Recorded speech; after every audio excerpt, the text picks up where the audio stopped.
Good evening friend. मैं राम गोस्वामी अपने YouTube channel पे आप सभी लोगों का स्वागत करता हूँ। ठीक, आज का हमारा टॉपिक है महाभियोग प्रक्रिया।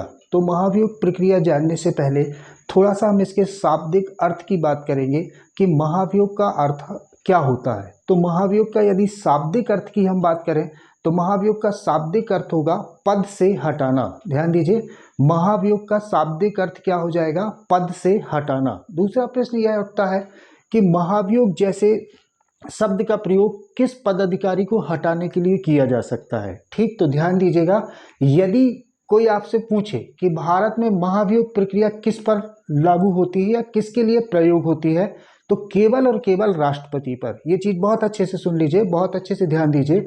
यदि कोई पूछता है कि भारत में महाभियोग प्रक्रिया द्वारा किस किस को पद से हटाया जा सकता है, तो भारत में महाभियोग प्रक्रिया द्वारा केवल और केवल राष्ट्रपति को हटाया जाता है। फिर बाकी पदाधिकारियों को भी हटाया जाता है, लेकिन उसके लिए जो टर्म्स यूज होता है वो महाभियोग ना होकर क्या होता है? महाभियोग जैसी प्रक्रिया। ठीक, अब सवाल ये आता है कि राष्ट्रपति को पद से अगर हटाना ही था तो पदच्युत ऐसे शब्द हम ले सकते थे, पदच्युत, बर्खास्त, ये सारे शब्द हम ले सकते थे। फिर क्यों संविधान निर्माताओं ने भारत के राष्ट्रपति को पद से हटाने के लिए महाभियोग जैसे टर्म्स का यूज किया? तो आप सभी जानते हैं मेरे दोस्त कि राष्ट्रपति को यदि हमें इंट्रोड्यूस करना है तो राष्ट्रपति किन किन पॉइंट से हम राष्ट्रपति को इंट्रोड्यूस कर सकते हैं। तो सबसे पहले तो हम देखते हैं कि राष्ट्रपति भारत में संवैधानिक प्रमुख के रूप में, कॉन्स्टिट्यूशनल हेड के रूप में काम करता है। दूसरा, यदि हम देखें तो भारत की एकता और अखंडता का प्रतीक माना जाता है। और तीसरा, केंद्र की जो कार्यपालिका शक्ति है उसका प्रमुख माना जाता है। ठीक, इसके अलावा हम बोल सकते हैं कि भारत का पहला नागरिक होता है। तो राष्ट्रपति केवल राष्ट्रपति नहीं है, राष्ट्रपति का जो पद है वो संवैधानिक प्रमुख के रूप में है, तो एक गरिमामय पद है। अब इस पद पे बैठे व्यक्ति के लिए यदि हम ये शब्द प्रयोग करें कि राष्ट्रपति को बर्खास्त कर दिया है या राष्ट्रपति को पदच्युत कर दिया है, तो मुझे ऐसा लगता है कि ये संविधान की गरिमा को आघात होगा। इसलिए भारतीय संविधान निर्माताओं ने राष्ट्रपति को पद से हटाने के लिए अमेरिकी संविधान से जो टर्म्स है महाभियोग, उसको भारतीय संविधान में लाके रखा। ठीक है, तो आप समझ पा रहे होंगे कि महाभियोग जैसे टर्म्स का प्रयोग राष्ट्रपति के लिए क्यों किया जाता है, बाकी सबके लिए महाभियोग जैसी प्रक्रिया का टर्म्स का प्रयोग किया जाता है। तो आइए इसको थोड़े से शॉर्ट वीडियो में हम समझने का प्रयास करते हैं कि महाभियोग क्या होता है, किस देश के संविधान से लिया है, किस आर्टिकल में है, कहाँ पे लगता है। ऐसी छोटी छोटी जानकारियां आज हम अपने वीडियो के द्वारा समझने का प्रयास करते हैं। ठीक, तो सबसे पहले देखिएगा महाभियोग प्रक्रिया। यदि हम बात करें कि महाभियोग का शाब्दिक अर्थ क्या होता है, तो महाभियोग का शाब्दिक अर्थ होता है पद से हटाना। ठीक है। दूसरा, यदि हम देखें कि महाभियोग जब भारतीय संविधान बन रहा था तो भारतीय संविधान निर्माताओं द्वारा विभिन्न देशों के संविधान का अध्ययन किया गया और वहां जो जो प्रोविजंस भारतीय परिस्थितियों के अनुसार ठीक लगे उन सारे प्रोविजंस को कुछ फेरबदल करके भारतीय संविधान में शामिल किया गया। ठीक, तो यहाँ हमें ये भी ध्यान रखना है कि महाभियोग प्रक्रिया या महाभियोग शब्द किस देश के संविधान से लिया गया है, तो अमेरिका के संविधान से इसको लिया गया है। भारतीय संविधान के किस अनुच्छेद में महाभियोग प्रक्रिया का उल्लेख है, तो भारतीय संविधान का अनुच्छेद 61 महाभियोग प्रक्रिया के बारे में उपबंध करता है। ठीक है, यहां तक ठीक है मेरे दोस्तों। अब ध्यान रखिएगा, यदि हम ये पूछें, हम आज का जो वीडियो है वो क्वेश्चन आंसर सेशन में लेके चल रहे हैं, यदि हम ये पूछें कि भारत पर महाभियोग प्रक्रिया किस किस पदाधिकारियों पर लगाई जा सकती है, तो उसका आंसर क्या होगा कि केवल राष्ट्रपति पर। भारत पर महाभियोग प्रक्रिया से पद से हटाने की जो प्रोसेस है वो केवल किस पर लगेगी? राष्ट्रपति पर। एक टर्म से लिख रहा हूं मैं कि बाकी सारे पदाधिकारी किस प्रक्रिया के द्वारा हटे जाएंगे, तो लिखिएगा महाभियोग जैसी प्रक्रिया। ठीक है, ये शब्द अलग है जो मैं ब्लैक कलर से लिख रहा हूं कि महाभियोग की प्रक्रिया, ये शब्द अलग है महाभियोग जैसी प्रक्रिया, और ये शब्द अलग है केवल महाभियोग प्रक्रिया। तो ध्यान रखेंगे कि भारत में केवल राष्ट्रपति महाभियोग प्रक्रिया द्वारा पद से हटाए जाते हैं। बाकी सब पदाधिकारियों के लिए जो टर्म्स यूज होता है वो महाभियोग जैसी प्रक्रिया। इस चीज को हमेशा याद रखिएगा, कोई कंफ्यूजन मत रखिएगा अपने मन में कि राष्ट्रपति बस पे महाभियोग प्रक्रिया लागू होती है, बाकी सब पे महाभियोग जैसी प्रक्रिया लागू होती है। ठीक, अब आपको एक चीज और पता होगा कि भारतीय संविधान का जो आर्टिकल 74 है उसमें ये स्पष्ट लिखा है कि भारत का राष्ट्रपति मंत्री परिषद की सलाह पर कार्य करेगा। ठीक है, मंत्री परिषद की सलाह मानने के लिए बाध्य होगा और ये बाध्यता भारतीय संविधान के 42वें संविधान द्वारा निर्धारित कर दी गई। 42वें संविधान में ये निर्धारित किया गया कि जो राष्ट्रपति है वो मंत्री परिषद की सलाह मानने के लिए बाध्य होगा। हालांकि इसके बाद जो 44वां संविधान संशोधन हुआ तो 44वें संविधान संशोधन में एक और प्रावधान किया कि राष्ट्रपति मंत्री परिषद की सलाह को एक बार पुनर्विचार के लिए भेज सकता है। ये दो प्रावधान याद रखिएगा आर्टिकल 74 के संदर्भ में। ठीक है, अब यहाँ पे हम ये जानना चाह रहे हैं कि जब हर काम राष्ट्रपति मंत्री परिषद पे कहने पर करेगा तो जाहिर सी बात है कि राष्ट्रपति के द्वारा संविधान का अतिक्रमण या संविधान का उल्लंघन, ये जो दो टर्म्स हैं, राष्ट्रपति पर महाभियोग प्रक्रिया लगाने का क्या आधार हो सकता है, तो आधार दोनों का मतलब ये है, शब्द अच्छे से याद रखिएगा, या तो संविधान का अतिक्रमण या संविधान का उल्लंघन। अब आप इसे कह सकते हैं कि राष्ट्रपति संविधान के अकॉर्डिंग काम नहीं कर रहा है तो भी इसका मतलब वही है।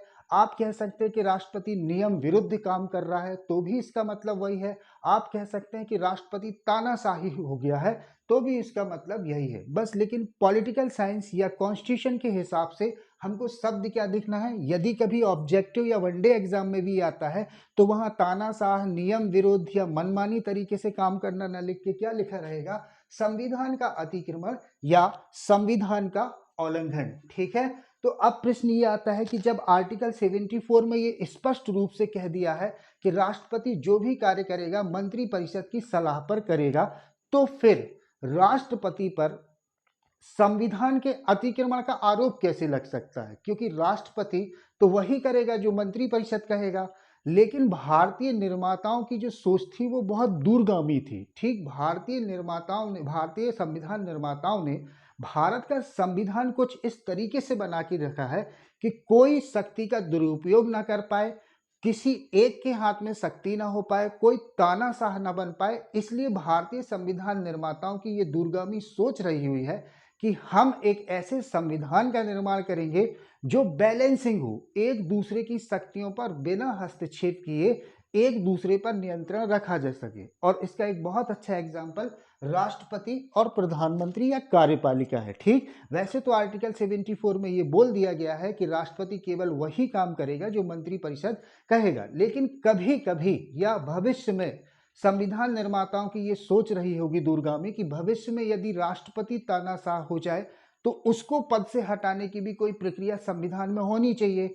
और इस मामले में भारतीय संविधान निर्माताओं को अमेरिकी संविधान का जो प्रावधान था महाभियोग वो बहुत अच्छा लगा और उसी संविधान को लाके उसी प्रावधान को लाके भारतीय संविधान में क्या किया गया, शामिल किया गया। ठीक है, तो यहां तक मेरे दोस्त क्लियर है कि अनुच्छेद 61 में महाभियोग प्रक्रिया का उल्लेख है जिसे अमेरिकी संविधान से गृहीत किया गया है। गृहीत का मतलब है ग्रहण किया गया है, लिया गया है। ठीक है, राष्ट्रपति पर के अलावा बाकी सब पर भारत में क्या लगेगा, महाभियोग जैसी प्रक्रिया। और यदि केवल बात की जाए कि महाभियोग प्रक्रिया किस पे लगेगी तो महाभियोग की प्रक्रिया केवल और केवल राष्ट्रपति पर लगेगी। ठीक, आधार क्या रहेगा, संविधान का अतिक्रमण। शब्द पे ध्यान दीजिए मेरे दोस्त, संविधान का अतिक्रमण या संविधान का उल्लंघन, ये दो शब्द हमेशा आपको कंठस्थ कर लेना है कि इन दो आधारों पे ही राष्ट्रपति पर महाभियोग का प्रस्ताव चालू होता है। ठीक, अब राष्ट्रपति पर महाभियोग लगाना है, राष्ट्रपति द्वारा संसद का अतिक्रमण भी हो गया है।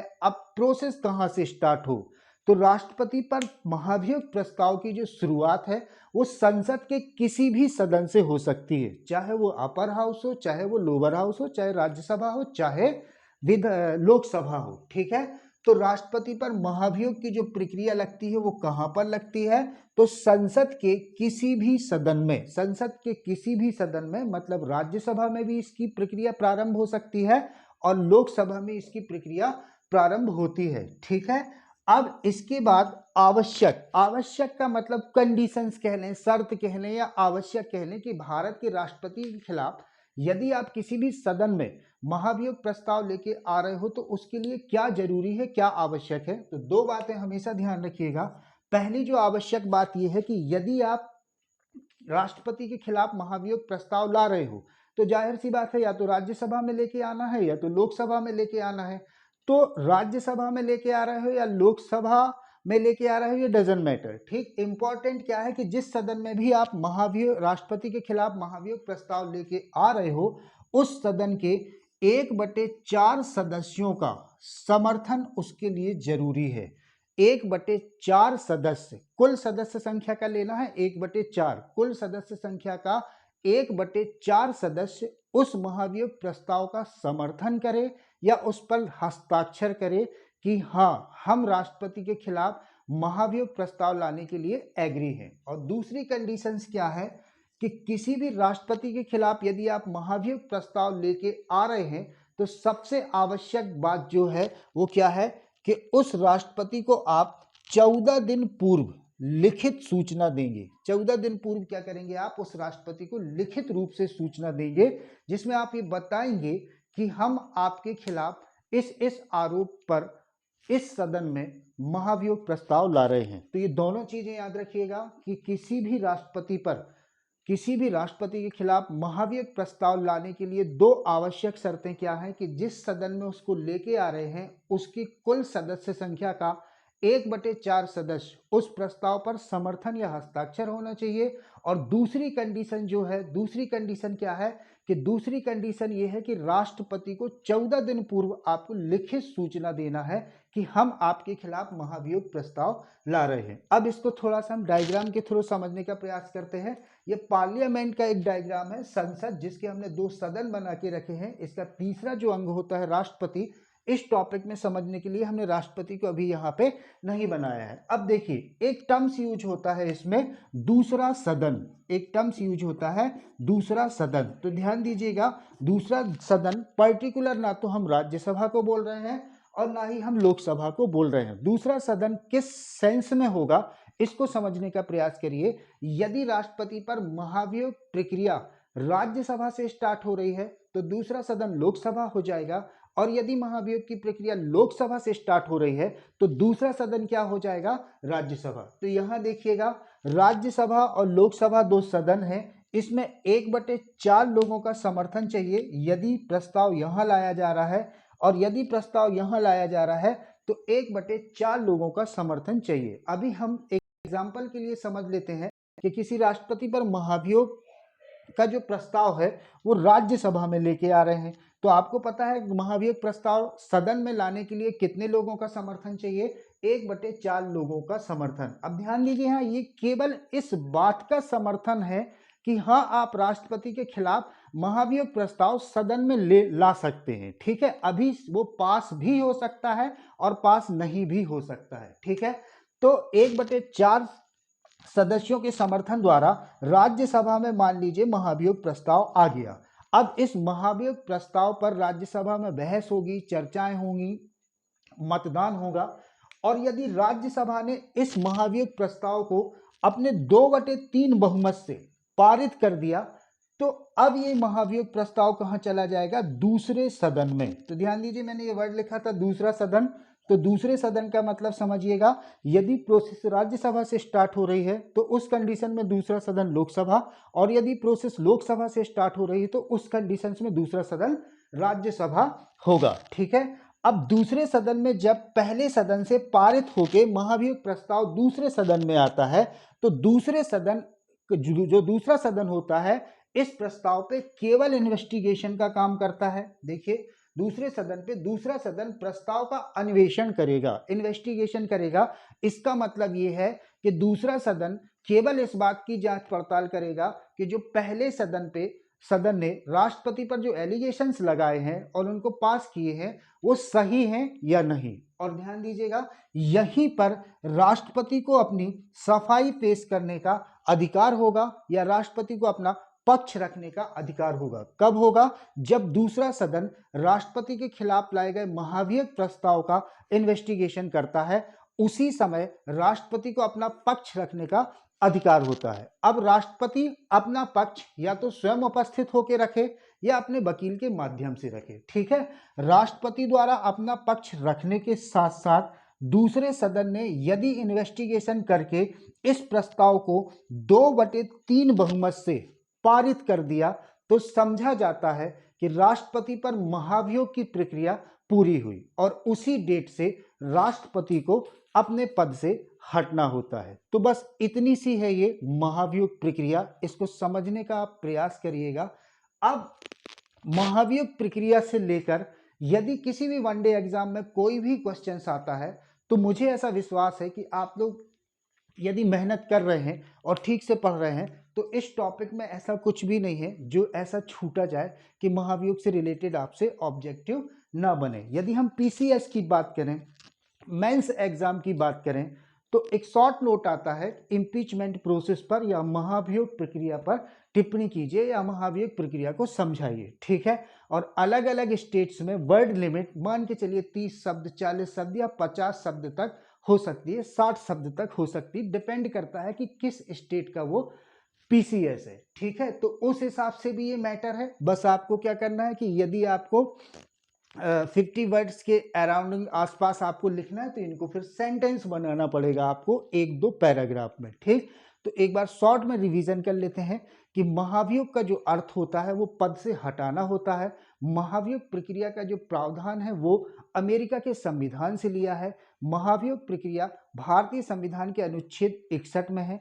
महाभियोग प्रक्रिया किस पदाधिकारी पे लगेगी, तो महाभियोग प्रक्रिया केवल राष्ट्रपति पर लगेगी, बाकी सब पे महाभियोग जैसी प्रक्रिया लगेगी। राष्ट्रपति पर महाभियोग लगाने का आधार क्या होगा, तो राष्ट्रपति पर महाभियोग लगाने का आधार संविधान का अतिक्रमण या संविधान का उल्लंघन होगा। अब सवाल ये आता है कि राष्ट्रपति के खिलाफ महाभियोग प्रस्ताव कहाँ लाया जाएगा, तो आंसर क्या रहेगा कि राष्ट्रपति के खिलाफ महाभियोग का प्रस्ताव जो है वो संसद के किसी भी सदन में लाया जा सकता है, लेकिन महाभियोग प्रस्ताव लाने के लिए 2 बातें आवश्यक हैं। पहला, सदन के 1/4 सदस्यों द्वारा उसका समर्थन या हस्ताक्षरित होना चाहिए, और दूसरा, राष्ट्रपति को 14 दिन पूर्व आपको लिखित सूचना देना चाहिए। ठीक है, महाभियोग प्रस्ताव लाने के लिए बस आवश्यक है 1/4 सदस्यों का समर्थन, और उस महाभियोग प्रस्ताव को सदन से पारित कराने के लिए आवश्यक है 2/3 बहुमत से उसका पारित होना। दूसरे सदन में जब महाभियोग प्रस्ताव जाता है तो दूसरा सदन केवल और केवल इन्वेस्टिगेशन करता है कि इस पे जो इस प्रस्ताव में जो एलिगेशंस लगे हैं राष्ट्रपति के ऊपर वो सही है या नहीं। इसी दौरान राष्ट्रपति अपना पक्ष रखता है, जो या तो स्वयं उपस्थित होकर रख सकता है या वकील के द्वारा रख सकता है। और इस तरीके से यदि दूसरा सदन भी अपने 2/3 बहुमत से उस प्रस्ताव को पारित करता है, देता है, तो समझा जाता है कि राष्ट्रपति पर महाभियोग की प्रक्रिया पूरी हुई और राष्ट्रपति को अपने पद से हटना होता है। तो आई थिंक इस छोटे से वीडियो में महाभियोग प्रक्रिया से लेकर जो भी आपके डाउट रहे होंगे वो सॉल्व हुए होंगे। अब यहाँ पे ध्यान देने वाली 2 बातें जो हैं वो आप ध्यान से सुनिएगा कि महाभियोग प्रक्रिया में संसद के मनोनीत और निर्वाचित दोनों प्रकार के सदस्य पार्टिसिपेट करते हैं, जबकि राष्ट्रपति के चुनाव में केवल और केवल निर्वाचित सदस्य ही भाग लेते हैं। तो पहला डिफरेंस तो ये ध्यान रखना है आपको कि इम्पीचमेंट प्रोसेस में दोनों टाइप के मेंबर, चाहे वो इलेक्टेड हो या नॉमिनेटेड हो, दोनों टाइप के मेंबर पार्टिसिपेट करेंगे। दूसरी ध्यान देने वाली बात एक ये है कि राष्ट्रपति के चुनाव में हम देखते हैं कि राज्यों की विधानसभा के निर्वाचित सदस्य पार्टिसिपेट करते हैं, लेकिन महाभियोग प्रक्रिया में राज्यसभा के निर्वाचित महाभियोग प्रक्रिया में राज्य विधानसभा के निर्वाचित सदस्य पार्टिसिपेट नहीं करेंगे। ये 2 चीज याद रखिएगा। तीसरा सबसे बड़ा जो फैक्ट है वो ये है कि भारत में आज तक किसी भी राष्ट्रपति के खिलाफ महाभियोग प्रस्ताव नहीं लाया गया है। ठीक है, तो आई थिंक कि आपको ये छोटे से वीडियो में बहुत सारी चीजें क्लियर हुई होंगी। ठीक है, इसी तरह मैं आपके साथ ने वीडियो लेके आता रहूँगा। शुरुआत के दिनों में मैं चाह रहा हूँ कि बहुत लंबा वीडियो ना बने, आपकी समझ डेवलप हो, आपको सामने ऐसा वीडियो लेके आऊँ जो आप इजीली उसको समझ सकें। ठीक है, यकीन मानिए मैं किसी भी वीडियो को बिल्कुल गहराई तक पढ़ाऊँगा, डीप जानकारी के साथ पढ़ाऊँगा। ठीक, इसके लिए मुझे आप लोगों का सपोर्ट चाहिए, तो प्लीज़ मेरे चैनल को आप लाइक करिए, सब्सक्राइब करिए और ज़्यादा से ज़्यादा शेयर करिए, ताकि जो भी नई वीडियो आए तो उसका सबसे पहले अपडेट आपको मिले, आपके दोस्तों को मिले। ठीक है, थैंक यू, जय हिंद।